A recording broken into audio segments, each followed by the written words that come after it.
തിരുവനന്തപുരത്ത് ഷോപ്പിംഗ് മാളിൽ SFIക്കാരുടെ മർദ്ദനമേറ്റ പോലീസുകാരനെതിരെ ചുമത്തിയ ജാമ്യമില്ലാ വകുപ്പ് ഒഴിവാക്കും. കമ്മീഷണർ വഞ്ചിയൂർ SHOയോട് റിപ്പോർട്ട് തേടി. പോലീസ് അസോസിയേഷൻ എതിർപ്പ് പരസ്യമാക്കിയതിനെ തുടർന്നാണ് നടപടി. ഇതൊക്കെ സ്ഥിരം ഏർപ്പാടാണ്. ഇതൊക്കെ നമ്മൾ എത്ര കാണുന്നവൻസേ. തിരുവനന്തപുരത്തെ ഷോപ്പിംഗ് മാളിൽ വെച്ച പോലീസുകാരനെ SFIക്കാർ മർദ്ദിച്ച സംഭവത്തിൽ പോലീസ് രജിസ്റ്റർ ചെയ്ത 2 കേസുകളാണ് വിവാദത്തിന് വഴിതെളിച്ചത്. ഈ പോലീസുകാർക്ക് എന്താ എന്റെ മോനോട് ഇത്രയും ദേഷ്യം? സ്വതന്ത്ര ഭാരതത്തിൽ എന്താണ് നടക്കുന്നത്? പാവപ്പെട്ട അധ്വാന വർഗത്തിന്റെ നെഞ്ചില് നിയമപാലകർ പൊങ്കാലയിടുന്ന അതിദാരുണമായ രംഗങ്ങളാണ് ദിനം പ്രതി നടന്നുകൊണ്ടിരിക്കുന്നത്.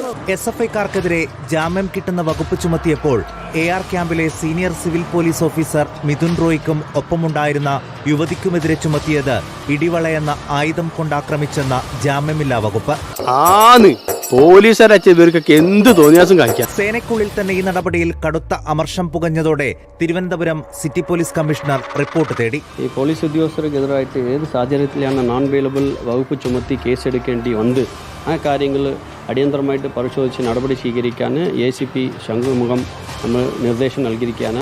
എവിടെ ജോലി ചെയ്താലും ആ നാട്ടുകാരുടെ മുഴുവൻ പ്രാക്ക് കേട്ട് അയാൾ അടങ്ങും. മാളിലിട്ട് മിഥുൻ റോയെ SFIക്കാർ അടിക്കുകയും ചവിട്ടുകയും ചെയ്യുന്നത് ദൃശ്യങ്ങളിൽ വ്യക്തം. മോശം പറയുന്നല്ലോ, നല്ല ബെസ്റ്റ് അടി. അതും ഈ തണുപ്പത്ത്. മിഥുനാകട്ടെ കയ്യിൽ കിടന്നിരുന്ന ഇടിവള കൊണ്ട് തിരികെ അടിച്ചു.